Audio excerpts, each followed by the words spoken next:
Solo Radio 90.6 FM, la radio de tu ciudad. Solo Radio. ¿Quieres tener un invierno cálido? Nudis te lo pone fácil. Ven a nuestra exposición de chimeneas y estufas de pellet y te sorprenderás. La mayor exposición de Ellín y comarca de chimeneas de leña de todos los modelos y medidas. Estufas de pellet de última generación, limpias, cómodas y elegantes. Una solución para cada necesidad. Además, en Nudis disponemos de un personal especializado que te asesorará de la chimenea ideal para tu hogar. Creamos ambientes cálidos. Visítanos en carretera de Jaén 27 y en Hilario Tomás sin número, detrás de Lidl, Ellín. Nudis, mejorando por ti. Nudis te ofrece de lunes a viernes los desayunos de Solo Radio. Noticias, información, efemérides, tradiciones. En definitiva, la vida de Ellín y sus gentes. En los desayunos de Solo Radio. De lunes a viernes a partir de las 8:30 de la mañana. Repetición a las 2 de la tarde. Los desayunos de Solo Radio para hablar de todo y de todos.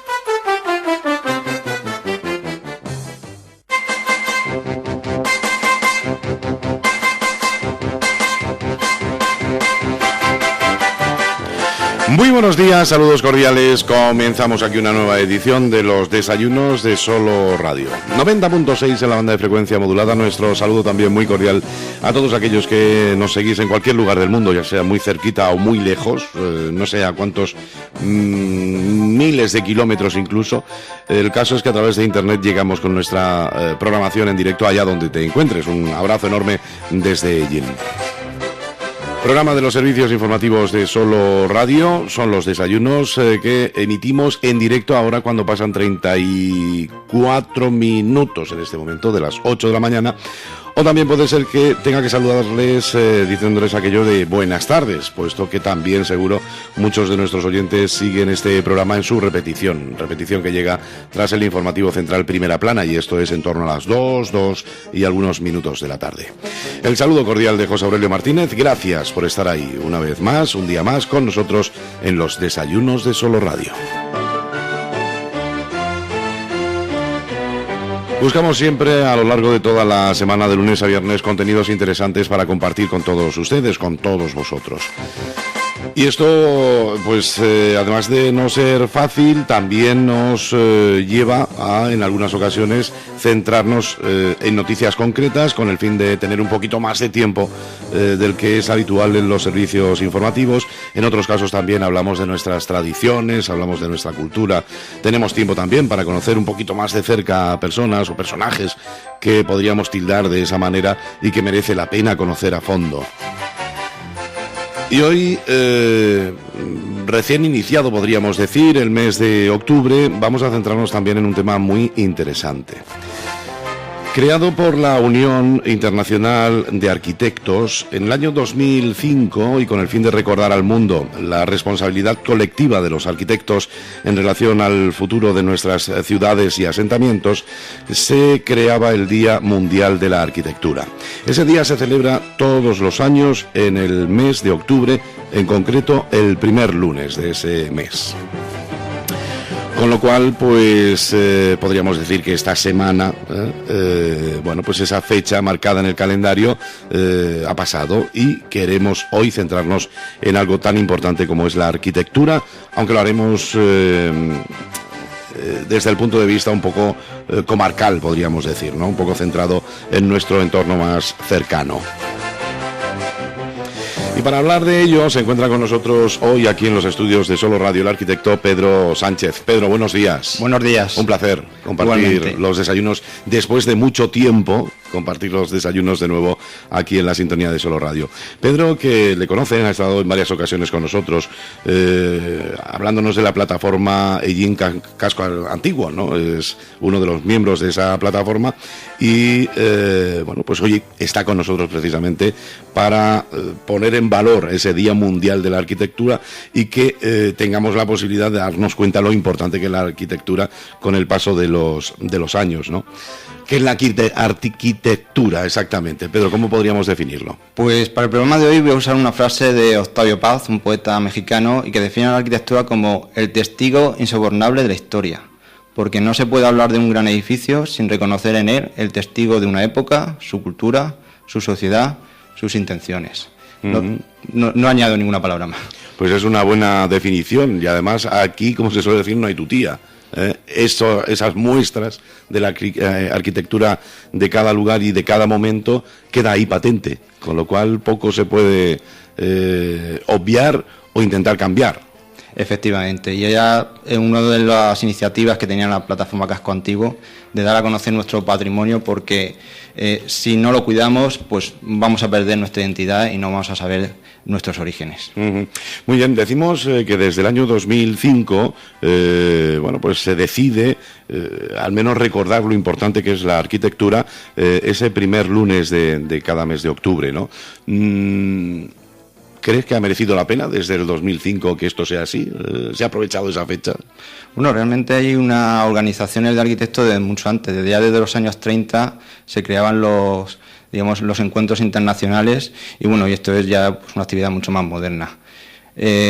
Todos los años se hace un lema que lo vamos a utilizar al final para dar el cierre al programa, pero en digamos que puede ser la primera oportunidad que tenemos en este programa de hacer esta conmemoración, pues nos vamos a centrar más que en el futuro, pues en lo que es nuestro pasado, entender de dónde venimos para conocernos a nosotros mismos y tener claro qué es lo que queremos.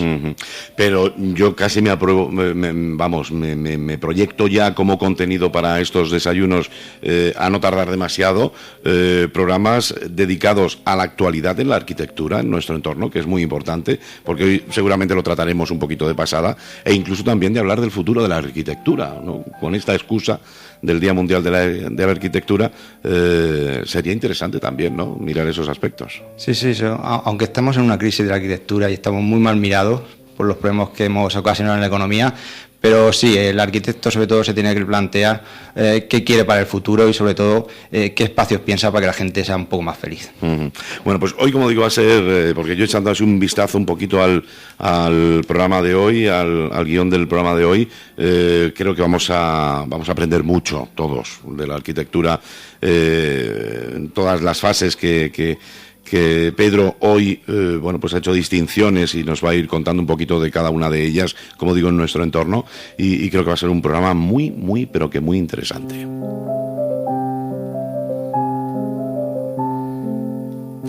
Pedro, y si tuviéramos que poner un punto de inicio en la arquitectura, en nuestro entorno, y cuando digo entorno me estoy refiriendo pues a la comarca, no saldremos mucho más de la comarca, supongo, en el programa de hoy. Nos vamos a centrar en lo que es el origen y la evolución de los pueblos de los campos de Ellín. Y yo, para entender de dónde venimos, pues siempre me tengo que remontar por lo menos a 3.000 años atrás, a esa época que llaman la Edad del Bronce, cuando nuestros antepasados ya usaban los metales, ya estaban las pinturas rupestres de Vinateda, y incluso ya se dedicaban a la agricultura. Y no es extraño entender que los primeros pueblos, o los más antiguos que tenemos en nuestra comarca, eran aquellos que estaban al lado de las fuentes naturales de agua. Vamos a poner como ejemplo la propia Ellín, Iso, Sierra y probablemente también Tobarra. Todos ellos tenían una fuente de agua y la usaban para regar. Y cerca del agua es donde se crearon los primeros pueblos. También es paradójico que teniendo dos ríos importantes en nuestra comarca, como es el río Segura y el río Mundo, sin embargo no encontramos grandes pueblos cercanos, salvo las minas. Es una pregunta que además te iba a hacer, ¿no? Porque esto lo tenemos claro, el ser humano que sabe de la importancia para su vida del agua, como teniendo precisamente esos dos canales tan importantes en nuestro entorno, no han crecido grandes poblaciones a su alrededor. Pues una explicación es la programática para poder aprovechar las aguas de esos ríos. Y si nos esperamos a casi la parte final del programa, vamos a entender cuándo pudieron empezar a aprovecharla. Hasta entonces, digamos que eran los pequeños arroyos de la comarca los que se podían aprovechar para el riego y para edificar cerca. Y hay un ejemplo muy claro que además pone en contacto a todos los municipios de la comarca, que es un arroyo que, en cada municipio recibe su nombre, pero que yo lo voy a llamar la Rambla de Minateda, que nace en Fuente Álamo, recorre Ontur, Albatana, término de Tobarra y desemboca en Ellín, cerca de Aramón en el río Mundo, antes de llegar a Camarillas. Y esa línea casi vertical de norte a sur ha sido la que ha llamado mucho la atención de nuestros antepasados. Ahí encontramos muchos yacimientos arqueológicos y la mayoría de los principales núcleos de población actuales. Fundamentalmente es eso, es una corriente de agua que ahora no podemos ver porque tal vez llueva menos, pero que en el pasado incluso llegó a formar lagunas y paisajes que ahora ya conocemos como los saladares, pero que eran lugares de laguna, había caza y la gente se asentaba cerca pues para aprovechar eso. Y para significar qué tipo de asentamientos eran aquellos, pues vamos a poner de ejemplo en el paraje que hay entre Albatana y Ellín. Hay dos topónimos muy significativos, se llaman el Castellón y el Charcón. El Charcón ya nos dice que era una laguna, ahí había aves, incluso han encontrado picos de pato y por tanto la gente lo usaba para aquella zona para cazar. Ajá. Pero es que justo a la orilla de esa laguna existe un pequeño cerro que se llama el Castellón y que podemos entender que los primeros pobladores del pueblo encontraron tantos restos en ese cerro que pensarían que era un castillo grande. Sin embargo, las excavaciones nos han demostrado que es un poblamiento que ya viene de edad del bronce, o sea, estamos remontándonos hace 3.000 años, y que tuvo cierta vida hasta la época de los íberos y que en ese momento pues dejaría de tener interés y la población se trasladaría a otra parte.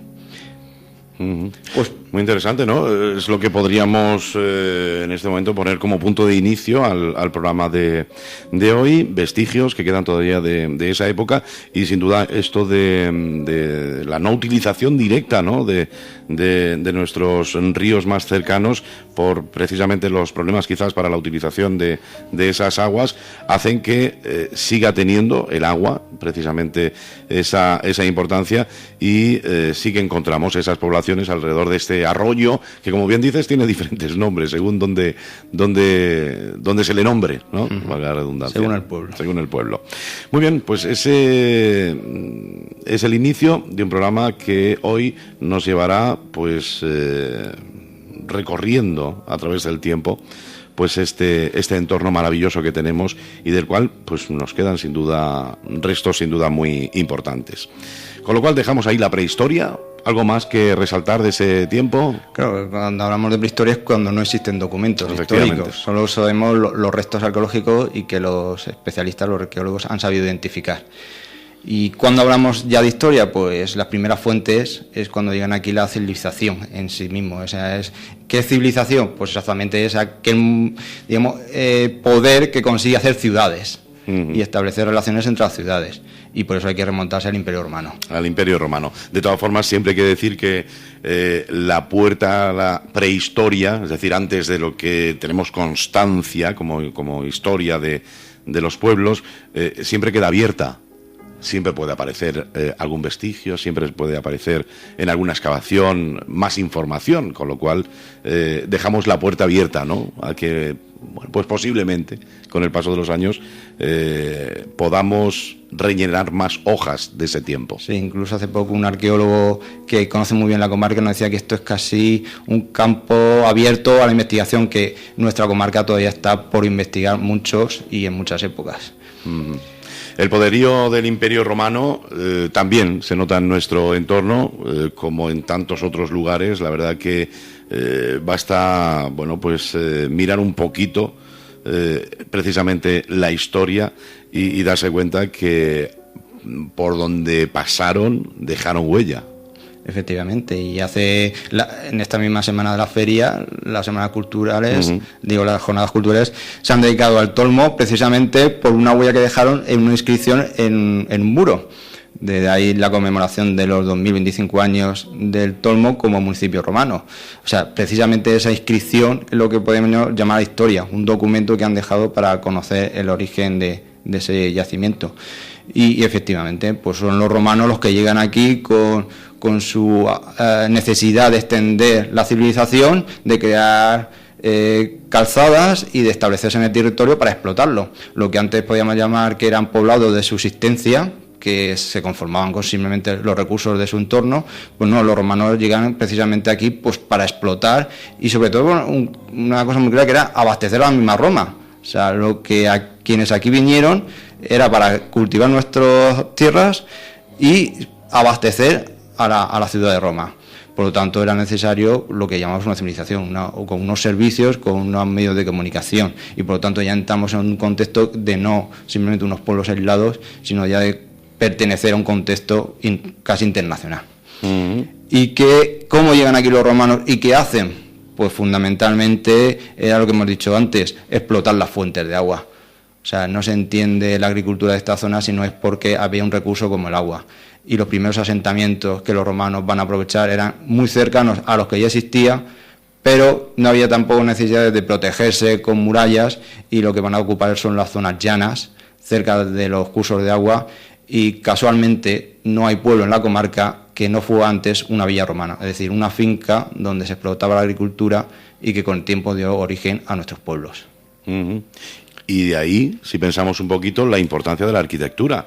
Prácticamente todos los restos que quedan, precisamente de esos pueblos, de ese aluvión, prácticamente en toda Europa del Imperio Romano, precisamente son sus construcciones. Sí, efectivamente, los romanos se conocen por eso, por sus grandes obras públicas, que no han sido capaces de ser superadas hasta que no llegó la Revolución Industrial.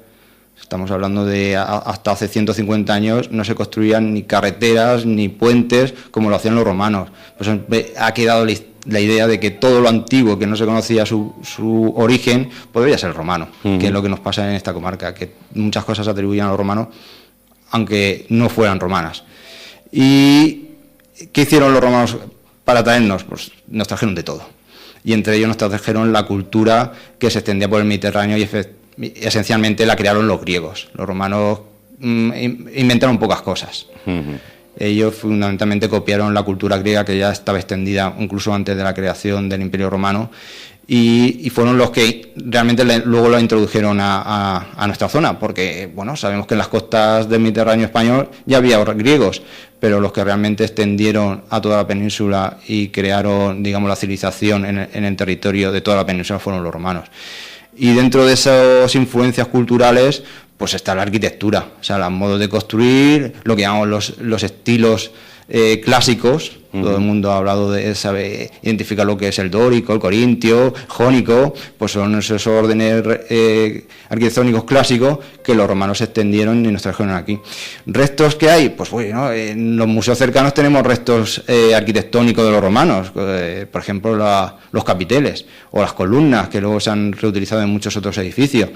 Pero sé que destacar una pieza fundamental en nuestra comarca va a ser la villa romana de Ellín y su mosaico, que está considerado uno de los mejores ejemplos de la época. Bueno, todo el mundo creo que conoce ya el mosaico de la villa romana de Ellín, el que se encontró en la Tejera de Garoblé y que está en el Museo Arqueológico Nacional, y que en la última feria también se ha expuesto en el stand municipal como muestra de esa época. Y un dato así que puede ser curioso y nos puede dar idea de la importancia que tuvo esa civilización, pues el mosaico de la villa romana de Ellín, el que representa los meses y las estaciones, tiene nada menos que 7 metros por 7 metros, es casi un cuadrado. Yo me imagino qué tipo de edificación podría ser aquella que alguien se podía permitir un salón de casi 50 metros cuadrados. O sea, no estamos hablando de una casa de campo como las que conocemos ahora, estamos hablando casi de un palacio. Y aunque no tenemos mucho resto de cómo era esa villa, porque se ha edificado posteriormente encima y se han destruido muchos restos, pues debía ser un palacio donde vivía el dueño de prácticamente toda la huerta allí, y que tendría aparte de las edificaciones de servicios de sus criados, de sus almacenes, el espacio para su ganado. Y por tanto, aunque el concepto de villa lo relacionamos actualmente como casi un pueblo, es un término que viene de origen romano, que significaría algo así como casa de campo, y lo más parecido que conocemos hoy sería casi un cortijo andaluz. Sí. Bueno, buena prueba también da de esos vestigios del tiempo del Imperio Romano, de, bueno, pues no llegar y conformarse con lo mínimo en cuanto a construcción, quiero decir, ¿no? Bien lo hemos, pues simplemente pensando en esto, ¿no? Un mosaico de 7 metros cuadrados, pues no cabe efectivamente en cualquier dependencia de una casa sencilla, ni muchísimo menos. Vienen los romanos y construyen pensando muy bien las cosas, ¿no? Casi podríamos decir que es el primer momento en el que ya se organiza de alguna manera la forma de vivir y la forma de construir, ¿no? No buscando simplemente pues un asentamiento con el fin de aprovechar pues eso, una caída de una montaña o algo similar, ¿no? Ya vienen a organizarnos ciudades. Sí, podemos decir que la organización actual que tenemos en nuestra comarca difiere muy poco de cómo era la comarca en tiempos romanos. El Tolmo era prácticamente, aunque hay gente muy escéptica después de las jornadas culturales de si el Tolmo tuvo mucha o menos importancia, yo claramente, en diferencia de número de habitantes, pero el Tolmo debía ser la capital de la comarca y en toda su extensión de actual de la comarca estaba fragmentadas en grandes propiedades y cada propiedad pues tendría su villa romana, que sería un pequeño palacio, y por tanto la estructura era muy parecida a actual.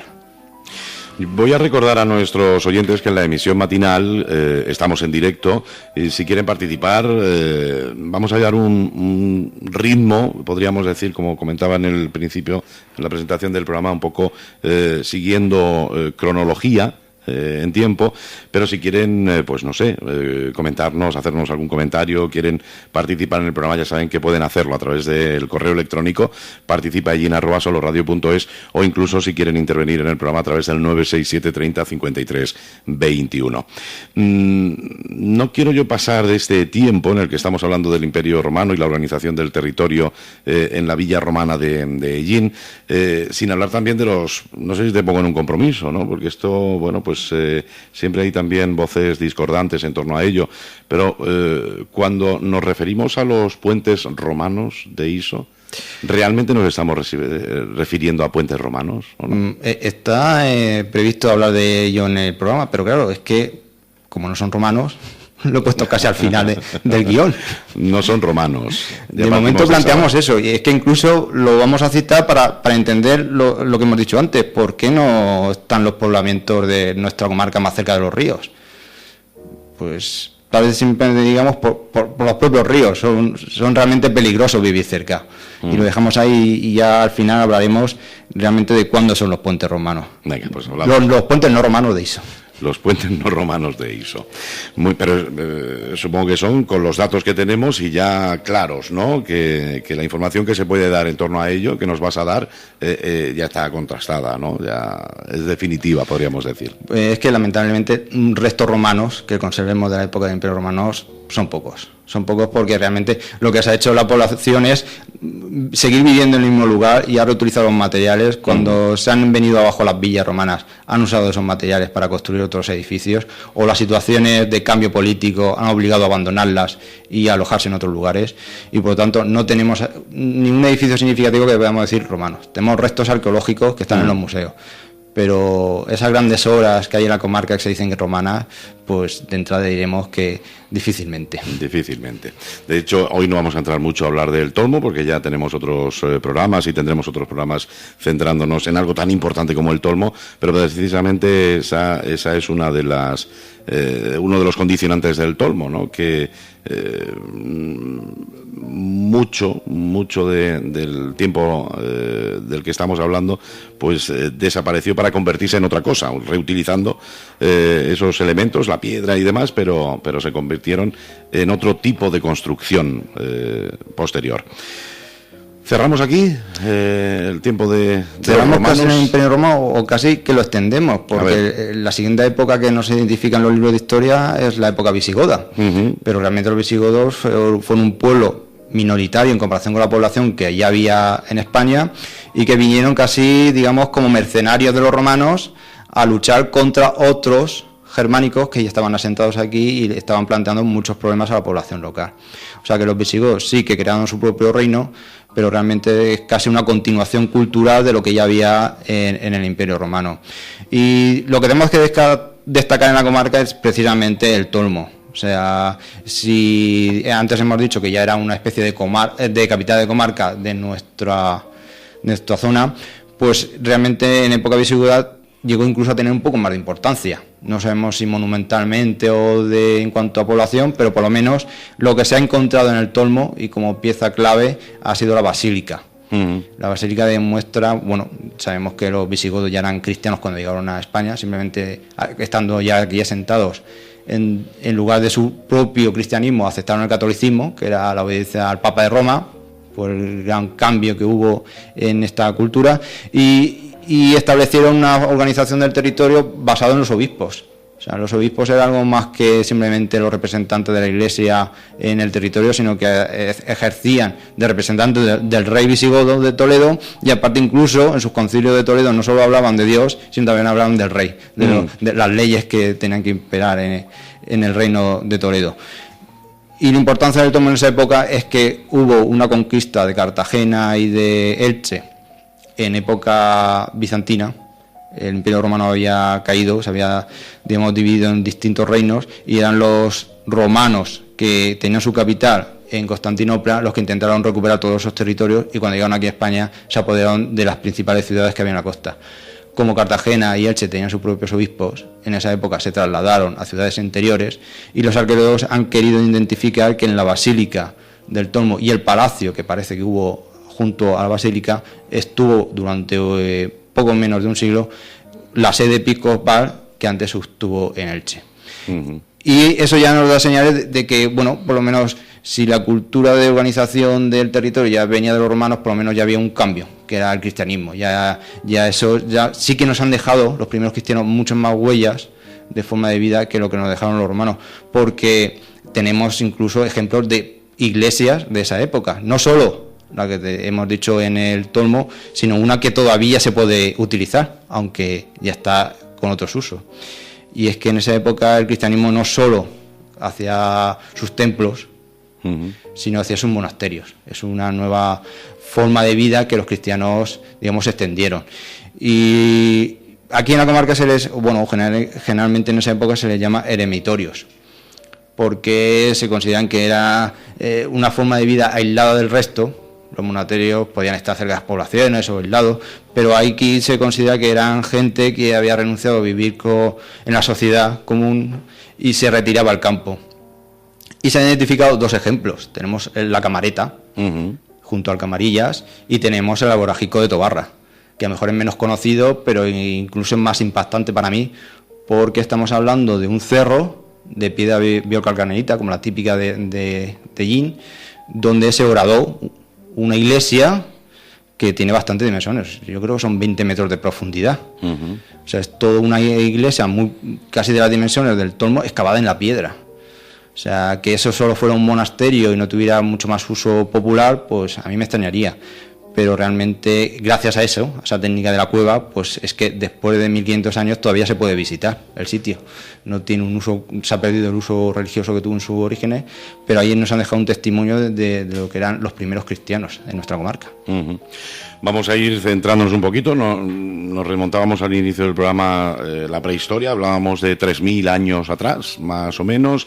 Entramos en el tiempo del Imperio Romano, que estaríamos hablando, para ir centrando un poquito a los oyentes. Pues en nuestra comarca, bueno, vamos a poner como fecha significativa sobre los 2025 años de la creación del municipio. Efectivamente, aprovechamos esa fecha tan comentada, ¿no? Sobre todo en este tiempo pasado últimamente de nuestra celebración. Y estaríamos ahora en el tiempo de los visigodos, los primeros cristianos que en esta zona ya van dejando también su rastro, ya centrado quizás más en la religión y en temas religiosos, que estaríamos, ¿por qué tiempo más o menos? Pues el auge del imperio, del reino visigodo sería justo antes de que llegaran los musulmanes. Siempre hubo un intento de imponerse. Primero, claro, llegaron aquí como a ayudar a los romanos, intentaron imponer su poder, tuvieron que luchar contra otros reinos de España y contra ellos mismos, porque hubo muchas guerras civiles, y al final consiguieron un poco de estabilidad al final del siglo VII, 1650, podemos poner como fecha más o menos significativa, pero es que claro, en cuanto más o menos ya estaban asentados, llegan los musulmanes y empiezan otra vez las guerras. Ese sería nuestro punto y seguido en el programa de hoy, pero yo creo que para cerrar ese tiempo de los visigodos y la llegada de los primeros cristianos, deberíamos hacer un alto en el camino, y ya que hemos dado la relevancia que tiene, o incluso más que se le debe dar con el tiempo al Tolmo de Minateda, vamos a reivindicar su puesta en marcha. Por supuesto, ya que no solo es un parque arqueológico más, sino es nuestro parque arqueológico, y es que realmente es la huella que nos han dejado, por lo menos la parte de la prehistoria. Hay un antes y un después en el tomo, y después veremos cómo después del tomo ya digamos que podemos hablar de las poblaciones modernas. Pero si hablamos de prehistoria, donde está concentrada y donde nos podemos ver representados como comarca es en el Tolmo de Minateda. Pues esperemos que pronto esto sea una realidad, pueda ser visitado ya no solamente por nosotros, que seguramente de diferentes maneras y en diferentes ocasiones lo hemos visitado, conociendo más o menos este lugar, pero que bueno, pues se ponga ya en marcha y tengamos oportunidad de recibir a muchísimas personas de todos los lugares, muchísimo turismo a visitar el Tolmo de Minateda. Llegamos entonces al tiempo de los reinos de taifas, ¿no? Sí, Vamos a hablar de almohades, bueno, pues del siguiente paso en nuestra historia, podría ser. Sí, es un recurso muy político hablar del reino de taifas, por la eterna confrontación entre territorios de aquí de España, por eso, por querer defender lo particular y no pensar en lo general. Pero bueno, es que siempre ha sido así la historia de los últimos 500 años. Siempre ha sido así, y casi nos atrevemos a decir que sigue siendo así. Sí, ¿no? Estos pequeños reinos de taifas que tenemos también actualmente en nuestro país, ¿no? Con comunidades autónomas y sus entre comillas reyes, ¿no? En cada una de ellas. Efectivamente. Pues eso, antes hemos comentado que los visigodos cada 2 por 3 entablaban una guerra civil entre ellos. Pues en el año 711 efectivamente había una rivalidad entre dos pretendientes al reino de Toledo, y uno de ellos tuvo la genial idea de pedir como ayuda a mercenarios del norte de África, lo que aquí en España siempre, bueno, desde época romana siempre hemos llamado los moros. Es un término que quiere decir los que viven en el norte de África. Pues bueno, los que estaban allí asentados ya eran de religión musulmana, y no había esa rivalidad entre religiones, pues entonces parece que no se tenía mucho, no tenía que ver mucho con la política. O sea, simplemente yo necesito ayuda, pues al que mejor me la pueda prestar. Y uno de los rivales en esa guerra, pues pidió ayuda a mercenarios del norte de África, pero una vez que estaban aquí se les gustó tanto el territorio que dijeron, pues bueno, ya que esto no se saben gobernar, nos vamos a implantar nosotros y vamos a crear nuestro propio reinado. Y así es como surgió pues el periodo de 800 años en que hubo reinos musulmanes en España. Y eso también influyó mucho en el territorio. O sea, de conseguir una cierta estabilidad del Imperio Romano, donde la gente vivía en el llano, ya la permanente guerra entre distintos reinos, dentro del reino, entre distintos rivales por el poder, pues obligó a que la gente ya tuviera que cambiar de modelo de vida. Y entonces cuando ya surgen lo que llamamos las fortalezas que tenemos en la comarca. La gente dejó de vivir en el llano, se volvió a subir a los cerros, a tener que tener murallas, a vivir con cierta inseguridad y siempre con el temor de ser conquistados por el vecino. Y así ya nos podemos remontar a lo que son los actuales pueblos más antiguos. O sea, antes hablábamos de que las villas romanas nos dejaron como herencia los actuales pueblos. Pues digamos que ya los que son los actuales asentamientos, los más antiguos son aquellos que tienen un castillo, como son Ellín, Iso, Tobarra y Sierra. Y tenemos también el caso de la pequeña torre de Ontur. Pues todos ellos que son de la época almohade, estamos hablando del siglo XII, esos ya, digamos, tenían un asentamiento propio, ya en esa época podríamos decir en el siglo XII existían, pero que en esa época, por los enfrentamientos entre los distintos reinos, les obligó a hacer nuevos castillos, a reedificarse. Y prácticamente se han conservado, lo que tenemos, los restos que tenemos de esos castillos, son de esa época. O sea, debe ser la época de más conflicto en esta zona, porque ya nadie después se molestó en hacer nuevos castillos encima de esos. O sea, los que tenemos, esos restos que tenemos son ya, estamos diciendo, de casi 1000 años de antigüedad. Nadie se preocupó de reedificar, no hubo necesidad de defenderse y por tanto esos castillos fueron a menos y han quedado ahora en pocos restos. pero son de esa época. Una explicación de por qué los castillos que tenemos no son, por ejemplo, los de Almansa, los de Villena o los que hay en la Sierra, que son de la Orden de Santiago, pues tal vez precisamente porque la Guerra de Granada, básicamente. Sabemos, por ejemplo, que Tobarra fue destruida por granadinos. Cuando ya quedó el último reino musulmán de Granada, está en una zona de frontera y ellos seguían intentando reconquistar lo que los cristianos le habían quitado y venían aquí pues haciendo el mayor daño posible. Y por ejemplo existe el testimonio que en el siglo XIII pues Tobarra fue totalmente arrasada y se tuvo que repoblar otra vez con población cristiana que venía del norte. Y una vez que terminó el reino de Granada ya no había una amenaza, no estábamos cerca de las costas donde atacaban los piratas, no estábamos en la frontera de un reino y por lo tanto todos esos castillos se perdieron. Actualmente lo que vemos son ruinas y bueno, si hay que poner algún ejemplo significativo de cómo entender cómo era aquello, pues yo recomendaría visitar el castillo de Tobarra. ¿Por qué? Porque básicamente allí la población se bajó al llano, el castillo quedó abandonado y con el tiempo lo que se ha hecho es recuperar los pocos restos que quedaban, se ha acondicionado como una zona verde y por tanto se pueden identificar perfectamente cómo era el perímetro, las torres que tenía, aunque son pocos, pero podemos hacernos una idea clara. Pero es que aparte tenemos la singularidad de que, igual que en Ellín, el castillo de Tobarra tiene al lado un santuario. No es casualidad que en Ellín y en Tobarra compartan esa peculiaridad, ni en otras poblaciones cercanas. Y es porque probablemente será la mezquita en época islámica. Y cuando llegaron los cristianos, pues aprovecharon ese ya lugar santo como para, una vez que los musulmanes se convirtieron al cristianismo, seguir utilizando como templo principal de esa población, de esa pequeña población todavía. Y el santuario de Tobarra tiene la peculiaridad de que conserva en lo que se ha llamado la ermita de la Antigua, el Cristo de la Antigua, pues una estructura que podía ser originaria del siglo XIV. O sea, estamos hablando de la iglesia de nuestra época moderna, pues más antigua que tenemos en la comarca. Nos estás hablando de la Encarnación, ¿no? Exactamente. El santuario del Cristo de Antigua y Nuestra Señora de la Encarnación. La Encarnación. Ajá. Muy bien. Por lo tanto, podemos decir que nuestro castillo, me refiero al castillo de Ellín, desaparece más o menos ¿cuándo y por qué? Pues hay un testimonio del siglo, final del siglo XVI, época de Felipe II, que manda informar a su gobernador de toda la situación de todos sus castillos, y él le dice que está ya en ruinas.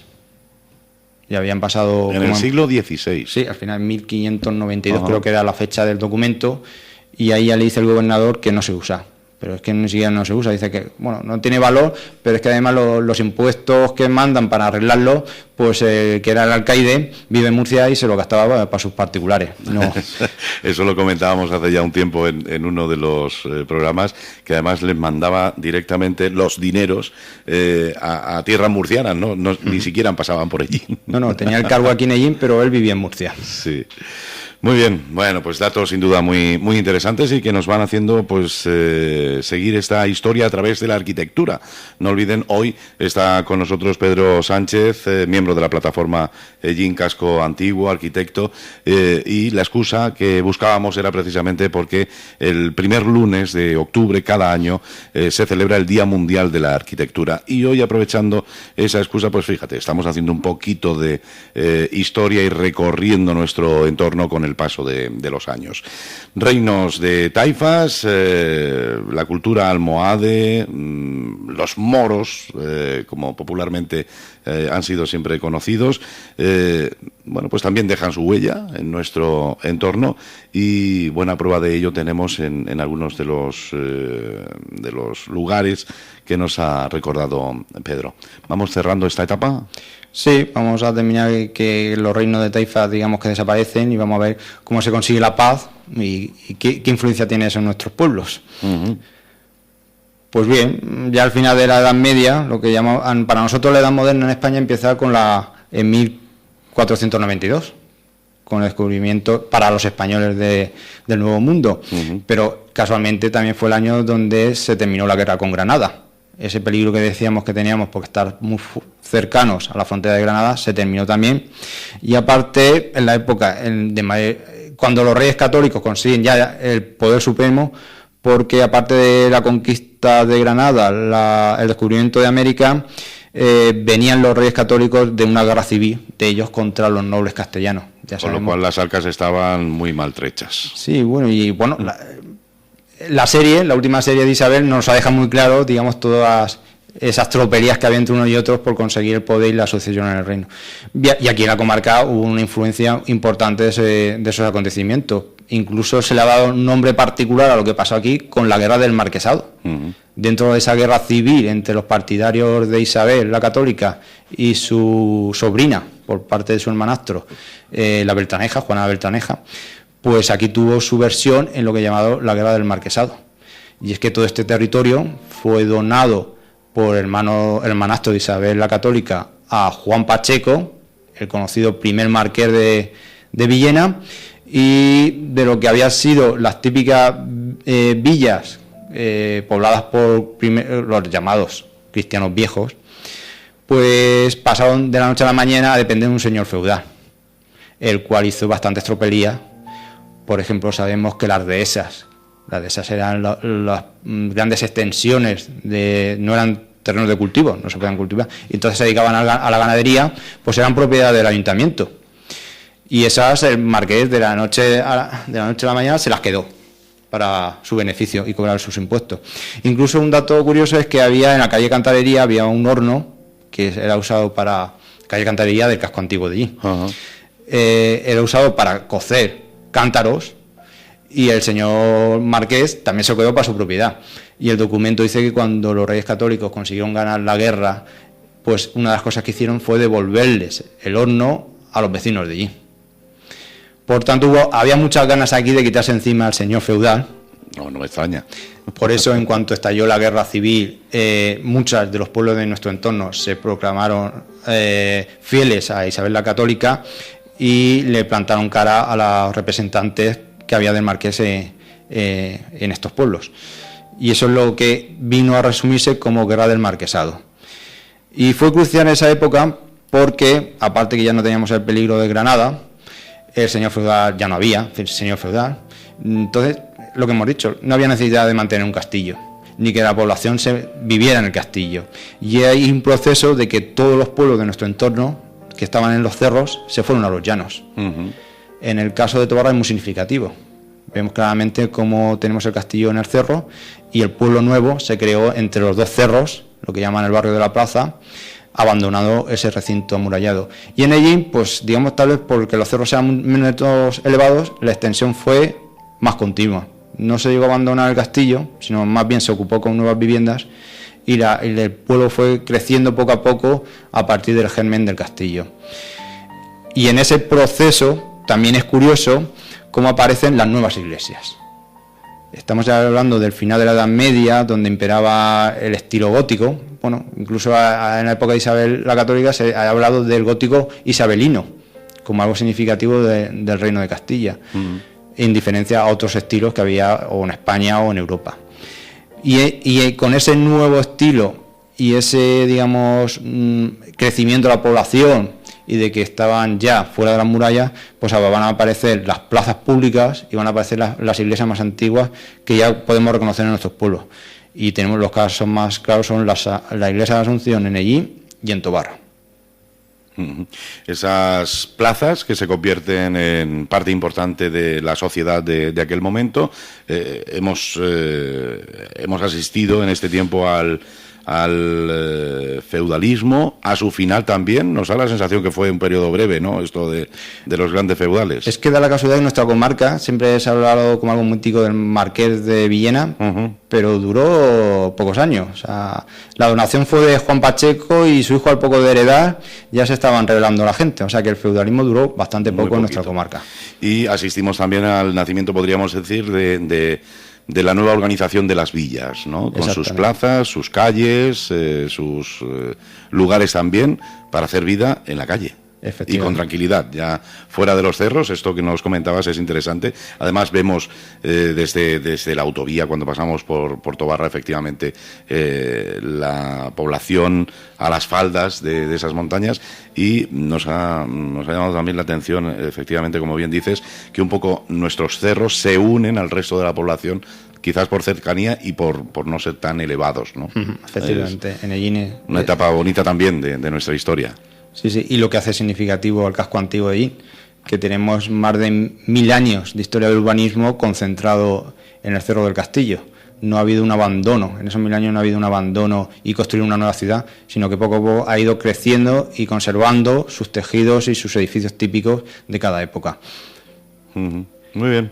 Bueno, también lo que es bonito es lo que vamos contando, ¿no? Que ocurría en esta zona, en la comarca Campos de Ellín, y además cuando lo vamos asimilando con hechos relevantes e importantes de la historia de España, ¿no?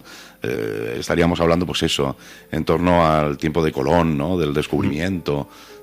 Bonito también ir pensando en, bueno, pues momentos importantes en la historia de España que incluso pues han llevado al cine, a documentales y demás, y saber que en ese momento estaba ocurriendo esto aquí en nuestro terruño, ¿no? Es bonito. Sí, sí, sobre todo te das cuenta de que cuando te interesas por lo local, al final lo que estás haciendo es hacerte una idea general de lo que pasó en tu entorno mucho más amplio. No por estudiar la historia local estamos desdeñando el contexto general de nuestro país. Además eso, llevar los dos contextos al mismo tiempo da una, no sé, una sensación también muy, muy interesante. Bueno, pues fin del feudalismo, esas nuevas villas que casi podríamos decir van creciendo tal cual lo vamos viendo ya en la actualidad, ¿no? Pocas variaciones, sí, mucha en la arquitectura y en la forma de construir, pero muy similares en cuanto a organización, podríamos decir, ¿no? En nuestro tiempo. Pues como ya veremos casi al final, el gran cambio en todas las ciudades de nuestro contexto europeo, y en particular en la nuestra, el gran cambio fue con la Revolución Industrial, que todavía no hemos llegado. Pero que la forma de vida, lo esencial que era vivir de agricultura, seguía siendo lo mismo. Y si hay un cambio significativo en esta época del fin del feudalismo general en el país y el inicio de la edad moderna con la monarquía como poder absoluto, pues digamos que sería el cambio de quién era el propietario de ese bien productivo que era la tierra. Y me llama particularmente la atención la forma coloquial de nuestros pueblos cuando se habla de los señoritos. Sí. Y es que yo entiendo que, bueno, tampoco es una palabra despectiva, pero si antes teníamos el señor feudal, que era el dueño casi de todo el término, después la tierra se fue poco a poco dividiendo, pero hubo un paso intermedio, que eran, digamos, los que tenían las fincas, podríamos decir, ¿no? Grandes porciones de tierra. Y esos son los que identificamos con los señoritos, o sea, los que pasaron a heredar del señor a un propietario un poco más pequeño. Y en ese proceso, que ya llegaríamos un poco más adelante, cómo llega a dividirse mucho más la tierra, pues está la significación de lo que serían las casas señoriales, que tenemos tanto en Tobarra como en Ellín, y que no casualmente están en las plazas. O sea, las principales casas señoriales que ha habido en Tobarra y en Ellín estaban en esas nuevas plazas al lado de la iglesia. E incluso la relación entre esos nuevos propietarios y la propia construcción de la iglesia. Aquí ya se ha perdido la memoria. Ahora conocemos las capillas de las iglesias, tanto en Tobarra como en Ellín, como de una advocación, o la Señora de, o San algo. Sí. Pero originalmente esas capillas fueron construidas por esos nuevos propietarios, que eran los que tenían posibles, pero además querían ser enterrados en un lugar significativo. Normalmente la gente se enterraba en la cripta común, que está en la nave central de las iglesias, y aquí en Ellín lo podemos identificar porque había una puerta que se entraba frente al edificio del nuevo Museo de Semana Santa, pero los que tenían posibles hacían la construcción de su propia capilla, le ponían la vocación que ellos querían, pues a lo mejor el santo que coincidía con el nombre del que estaba construyéndola, y allí están los restos, cuando no se han sacado, todavía estarán los restos de los muertos de toda esa familia durante todo el tiempo que se hayan usado las iglesias como cementerio, que ha sido hasta el siglo XIX, hasta relativamente hace poco. Y aquí en Ellín yo creo que se ha perdido esa idea, pero en Tobarra todavía se puede identificar porque coincide en la entrada de cada capilla con que hay un escudo de piedra que identifica a la familia que la construyó. Por lo tanto, si visitamos Tobarra, cuando terminen las obras, claro, que ahora está en restauración, si nos fijamos encima de la entrada de cada capilla, vamos a encontrar un escudo, y eso significa que esa capilla fue construida por una familia. Aquí en algunos casos se tiene información, pero mucho más cercana, que ya no sabemos si fue por construcción o por cuidado realizado más tarde, no se sabe muy bien, pero quizás también sería interesante el ahondar un poquito más en toda esa información. Por lo tanto, bueno, pues pasamos de ese feudalismo avasallador, podríamos decir, a feudales más pequeños, vamos a llamarlo así, o señoritos, como con el paso de los años se ha reconocido. Y importante también, sin duda, pues este dato que también hemos comentado en alguna ocasión y que haces patente en este recorrido, que es los enterramientos en las iglesias, con esos panteones familiares, podríamos decirlo así, en los que se convierten algunas de las capillas, ¿no?, que se encuentran en esas grandes construcciones cristianas. Sí, que aparte de las iglesias podemos hablar de los conventos, pero por no extendernos es prácticamente la misma idea. Los conventos tenían su iglesia y tenían sus capillas y también había enterramientos. La única diferencia es que en lugar de depender de la parroquia, pues eran comunidades religiosas. En Ellín tenemos los conventos, Santa Clara, que es actualmente la Casa de la Cultura, y franciscanos. Y en Tobarra también hubo otro convento, el de San José, que actualmente también es Museo de la Semana Santa. Muy bien, bueno, pues como parte importante de la actividad social, la actividad agrícola es principal en este tiempo, y también vamos viendo que el arte va formando parte ya también de esas construcciones, con el ánimo de perdurar y de convertirse, bueno, pues en algo más, ¿no?, dentro de esas construcciones. Sí, las iglesias, digamos que eso son el legado que nos ha quedado como ejemplo de aquellas personas que querían pasar no solo a la trascendencia religiosa, sino dejar testimonio de su poder a través de las piedras. Y por eso son los monumentos, digamos, más significativos de nuestro pasado. Y en cuanto a la riqueza, pues sí, en esta comarca, hasta que no llegó la revolución industrial, básicamente era la agricultura vinculada al agua. Por eso en la evolución de nuestros pueblos va a ser fundamental lo que llamamos el siglo de oro murciano. Desde Murcia se identifica así al siglo XVIII porque hubo realmente un crecimiento en la riqueza del reino. Nosotros a lo mejor no lo hemos comentado, pero nuestra comarca siempre ha estado políticamente vinculada y culturalmente a la ciudad de Murcia. Se fundó en época musulmana, pero la región que representa la región de Murcia era nuestra, natural, y políticamente la que estamos vinculados hasta la creación de la provincia de Albacete. Y por tanto, cuando hablamos del siglo de oro murciano y lo que pasó en el reino de Murcia, pues estamos en ese mismo contexto general que hemos hablado de otras épocas de la historia de España. Hay un fenómeno que fundamentalmente es de la revolución, casi una pequeña revolución agrícola en esa época.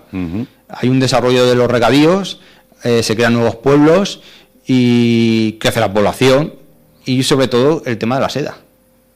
Aquí tal vez en Ellín no se tenga memoria, pero si nos fijamos en muchas de nuestras calles están llenas de moreras. O sea, fue la producción de la seda lo que realmente hizo del siglo XVIII el siglo de oro murciano. Había más riqueza que antes y eso se plasmó en la arquitectura y en el arte. En cuanto a nuestros pueblos, pues si antes hemos dicho que los más antiguos son los que tenían castillo, por recordarlos, Ellín, Tobarra, Sierra e Iso, el resto de los pueblos ya dijimos que venían de una herencia romana, que en todos ha habido siempre hay restos romanos porque fueron villas romanas, pero eso se perdió después de tantas guerras. La gente tuvo que refugiarse en los castillos y va a ser precisamente en este siglo, en lo que eran esas grandes fincas que hemos dicho de los señoritos, sin nada despectivo, que va a haber un fenómeno que esa gente va a querer sacar más rentabilidad a sus tierras y va a haber un proceso que llaman de colonos. La gente que vivía en los primeros núcleos se va a ir a vivir al campo, a cultivar esas nuevas tierras de regadío, y eso va a generar rentas. Lo que antes era simplemente lugares de pasto para el ganado y de caza, ahora van a ser cultivados y van a pagar un tanto por ciento de lo que producen al señor propietario de esas tierras. Y ese gran dinero que se está generando, una de las transformaciones que va a tener va a ser en dejar constancia de ese poder a través del arte, de las iglesias, de los monasterios y de las casas señoriales. Por lo tanto, el siglo XVIII, lo que hemos dicho antes, está considerado como el siglo de oro murciano por la importancia que tuvo. Y en cuanto al estilo de arte, pues podemos destacar que es barroco. Es que incluso de toda la historia del arte de nuestro entorno, si hubo una época donde hubo más, digamos, más exageramiento a la hora de adornar nuestros edificios, fue especialmente el barroco. Barroco, que es una palabra que viene del portugués, que quiere decir, está basado en esas perlas deformadas, perlas naturales que están muy deformadas, y de ahí viene la palabra barroco, como ese arte exagerado y una obsesión por decorarlo todo. Y si buscamos un ejemplo claro, pues serían los camarines. En todas, no vamos a decir todas, pero en las principales iglesias de los conventos y santuarios de nuestra comarca existen camarines, que fueron unas reformas que se hicieron en el siglo XVIII y donde está representado, digamos, esa exageración por la decoración de la época. Y por citar los casos, pues en Tobarra tenemos los camarines del santuario, y en Ellín tenemos el camarín del Rosario y el de los franciscanos. Como parte importante de ese legado. Además, merece mucho la pena la visita en cuanto sea posible. También recuperar esa parte de nuestra historia y ser visitada, sin duda, nos puede ayudar mucho a entender nuestro pasado.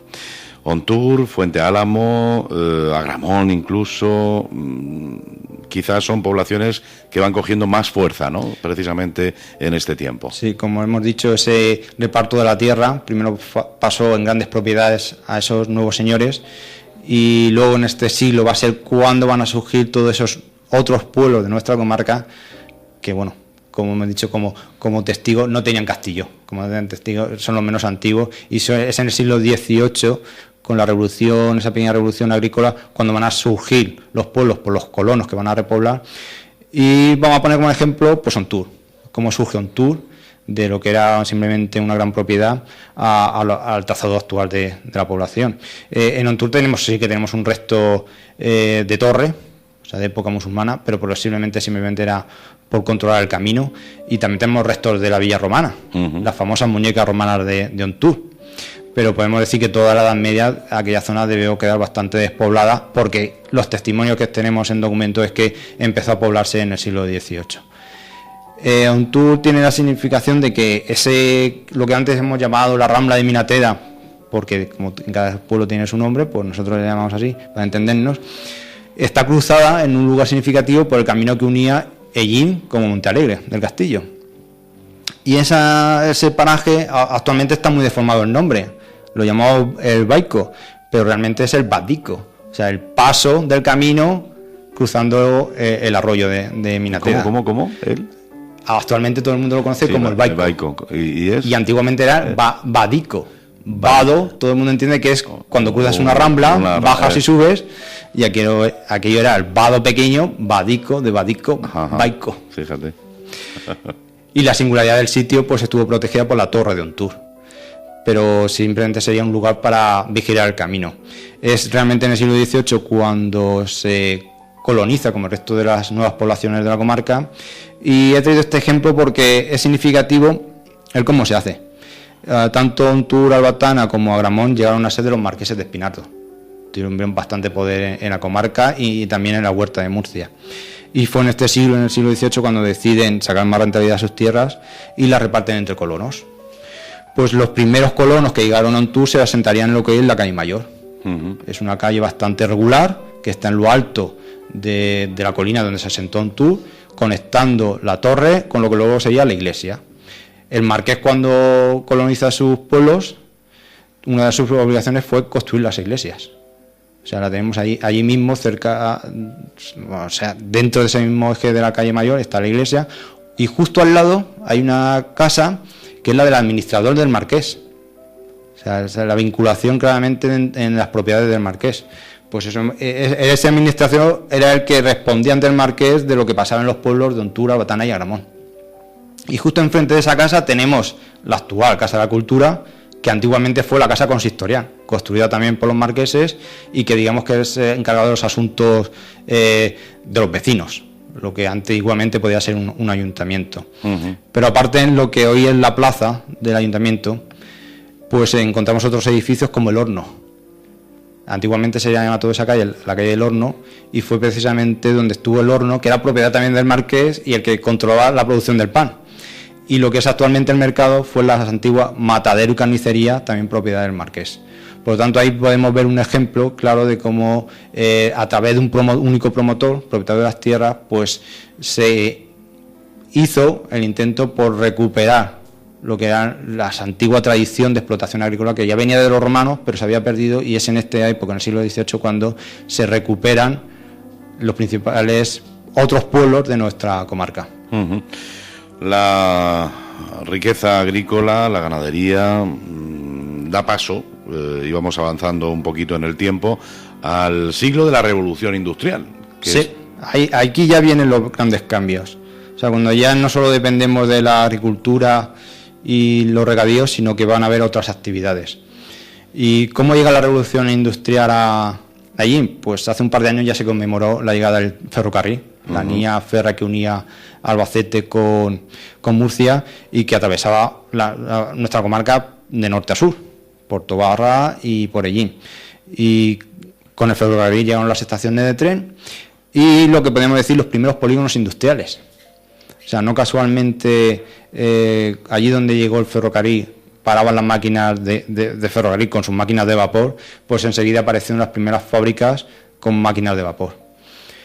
Y bueno, así en la arquitectura lo principal es eso, las fábricas, eran unos nuevos edificios que no existían referentes antes de cómo construirlos, y digamos que era una cosa que venía de fuera, y unos modelos de fábrica que también venían de fuera, y simplemente, pues gracias al tren, llegaron y se instalaron cerca de nuestras poblaciones.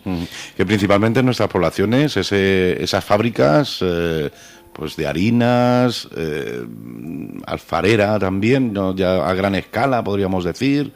¿Qué tipo de industria? Nuestra comarca se ha identificado durante mucho tiempo con la industria del esparto. Del esparto.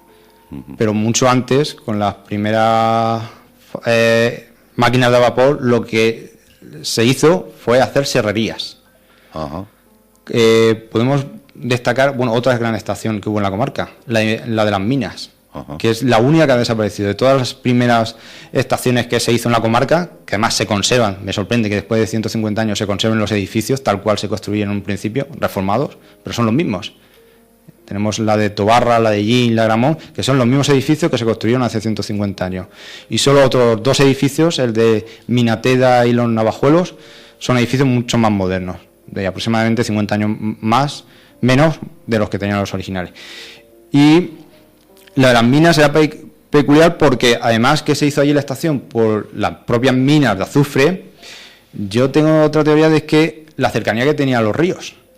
O sea, la Sierra del Segura ha tenido una actividad muy importante hasta que se construyeron los embalses en la madera, las maderadas, que bajaban por el río Segura y por el río Mundo.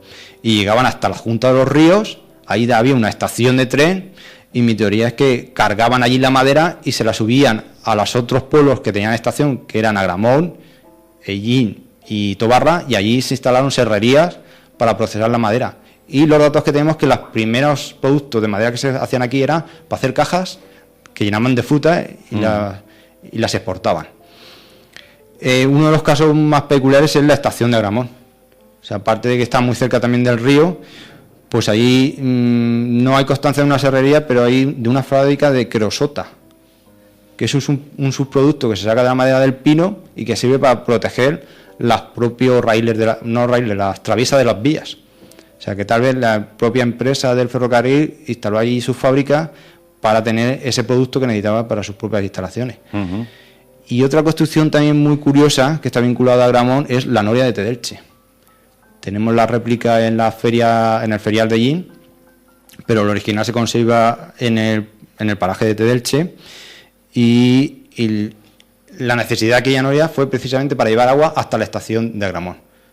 Desde el canal donde está la noria se elevaba el agua a una balsa y de ahí por gravedad iba hasta la estación. Por lo tanto, en resumiendo, que fue gracias al ferrocarril cuando se crean unas fábricas, pero es que podíamos llegar a decir que son verdaderos polígonos industriales de la época. Uh-huh. Muy bien.